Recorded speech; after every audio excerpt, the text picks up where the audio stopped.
Hey everyone, and welcome back to Cooking with Big Mark. Today we're getting a little corny. Yes, that was supposed to be my line, but I guess. Yeah, I know. Stole it.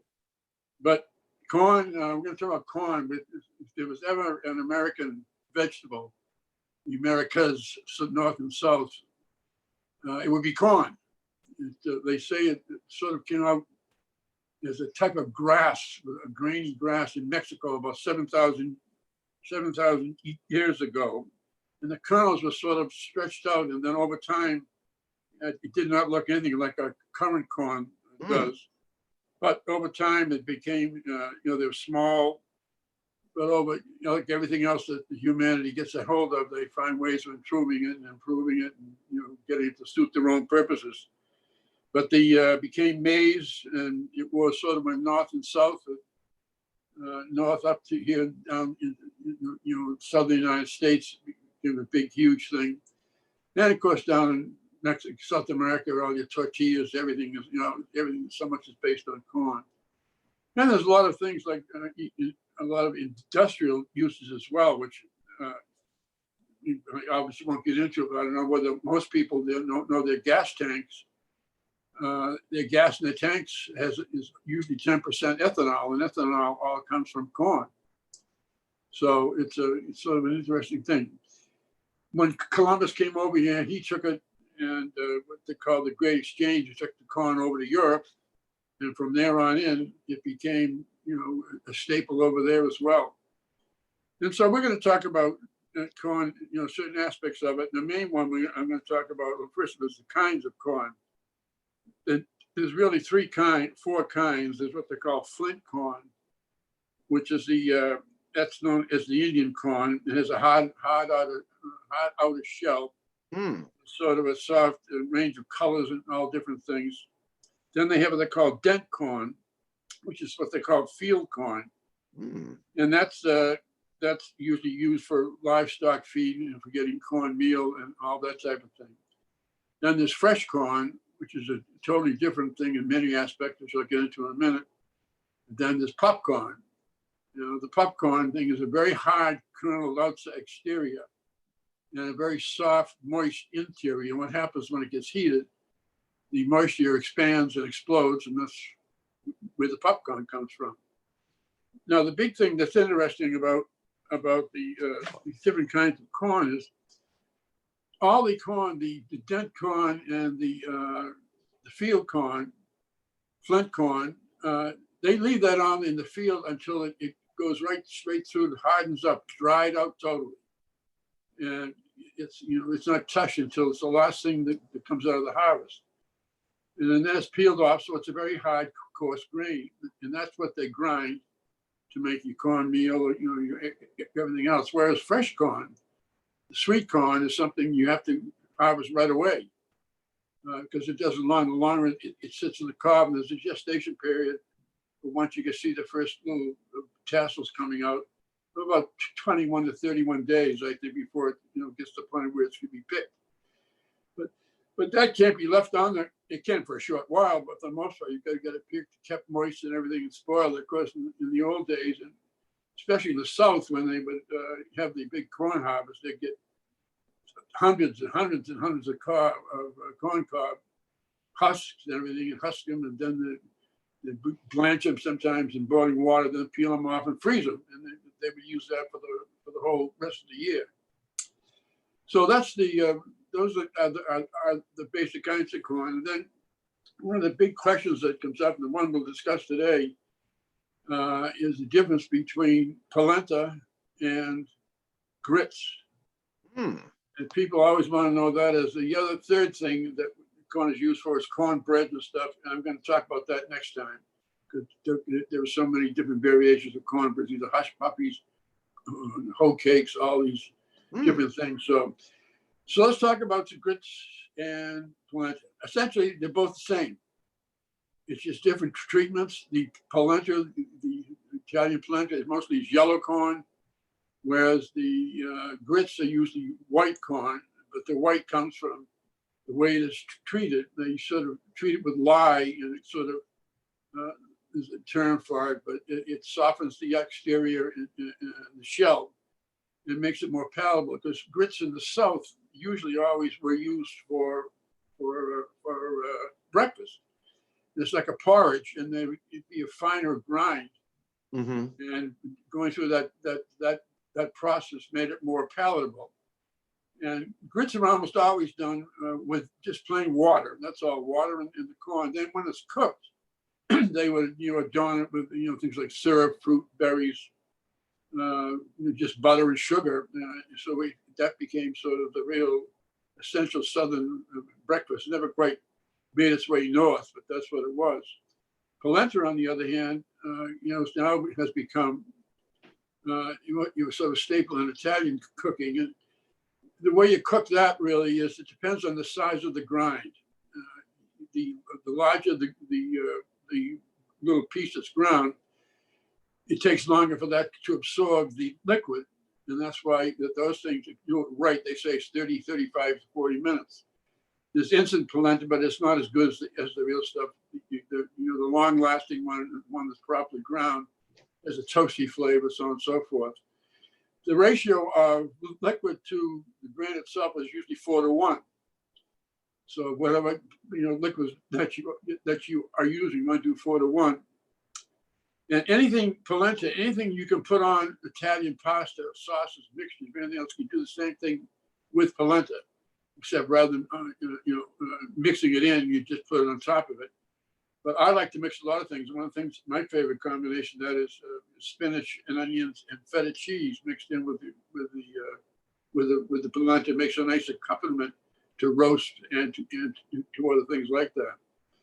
So it all comes down to what you like. And the grits now have taken on more of the aura of the polenta use, because now you're starting to see shrimp and grits, cheesy grits, and all different things. So even the South has branched out farther and made it more like polenta. But they're both corn, they're both ground, and they both serve their own purpose and are a great foil, like a palette we talked about before, of anything you want to put on it, make your own combinations. So that is the drift with grits and polenta. Dad, what is cornstarch specifically? Is that coming from, did you say the dent corn? Dent corn is cornstarch is that's just very, very finely ground. I'm not sure which one of the corns they use. Okay. It's the pure starch, basically. Okay. Is what it is, which is why when you heat it, when you bring it to the boiling point, it thickens. But the dent and the flint are both what they call field corns. And the dent comes from it because when you process it, there's a little dent when they knock the germ off it in the salt a lot. Mm. Where the little germ was, these little holes like a dent. So that's what the name dent. Oh, interesting. So I was also interested in how much popcorn sounded like the original corn that started growing wild with the larger. Well, I don't know what the difference is when somebody found out that one of these corn grains had a harder shell. Mm. That would be the one that they did. They must have just gone over heat. All of a sudden, they finally exploded somehow. It's like something like the old famous bacon story about the roast pig that was in a fire. They touched it. It was a burned pig on the floor of the building. That's when he first tasted bacon. Oh, Lord. So this may be the same thing with the corn. And they discovered that there were certain aspects of certain types of kernels from one of the Indian corn things that pops, when it gets done. So. Oh, that's fascinating. Well, on my end, I'm going to talk about a uniquely American application of corn, which is, of course, bourbon. And it fell widely out of favor in this country, probably around the 70s, and didn't have a renaissance until, I want to say, after 2010. But bourbon in the mash must be 51% corn or more, and then you can use other grains at your discretion. But way back in colonial times and after that in this country, owning a still, it would be like owning a six flat today. It was a very significant asset. When people passed down, their assets, the house wasn't much, they may have had a mule, but, having a still was, a way of making a living. It was a way of bartering. You could make spirits for yourself, you could make spirits to sell.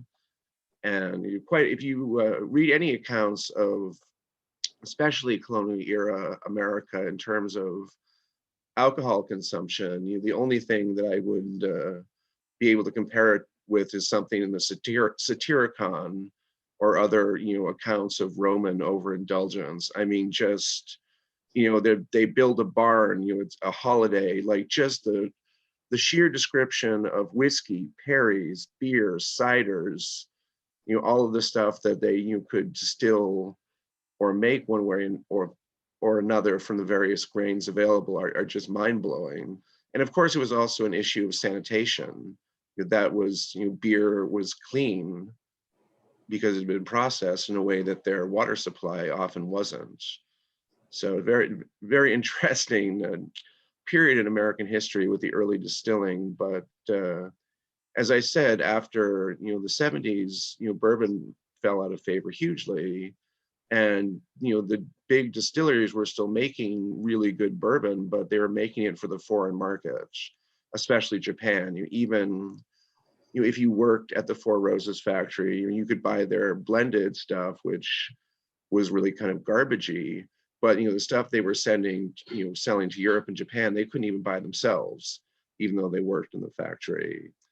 But I want to say around 2010, you started to see, a little bit earlier, let's say about 2006.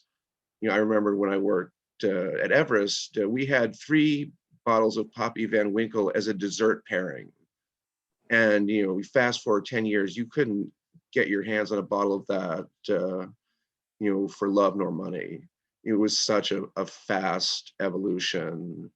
And one thing that I find really interesting about American bourbon making is just how much it's spread across the 50 states. If you're looking for a bourbon of quality from Kentucky, I mean, there's a ton of them.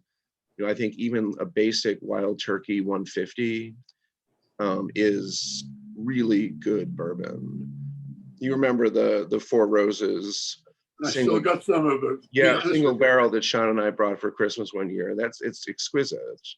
But you see bourbon production, it doesn't have to be made in Kentucky. It needs to be 51 or more corn. And it needs to be made with charred oak barrels, new charred oak barrels. And tell me something about on the distilling of it.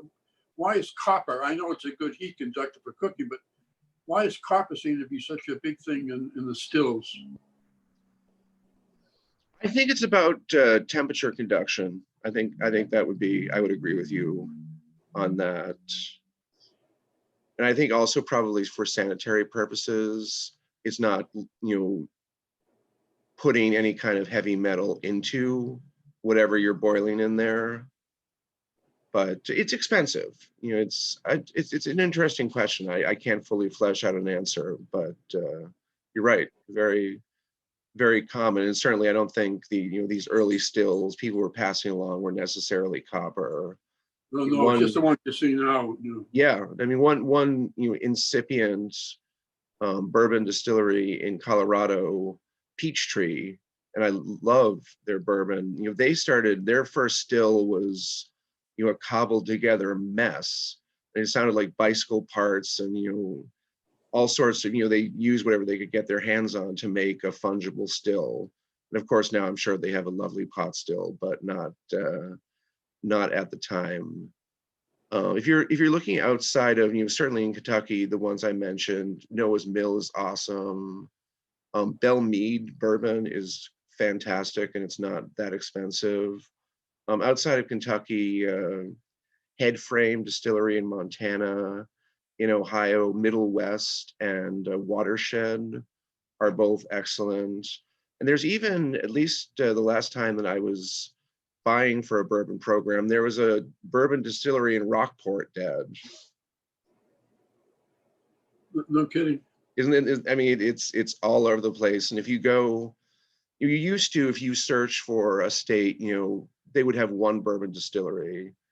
And I think I was looking at what's happening in Montana currently. There was like 11, and I'm like, how is this even possible? This is wild. Really, that was the spirit distilling revolution, was the aftermath of craft beer. People discovered that if you were in an area that you couldn't make wine, people love winery tours, but people love visiting distilleries, and they take regional pride. We used to love to walk to the Koval distillery from our old neighborhood, and you feel a civic pride that this product is being made in your neighborhood. It was really kind of incredible.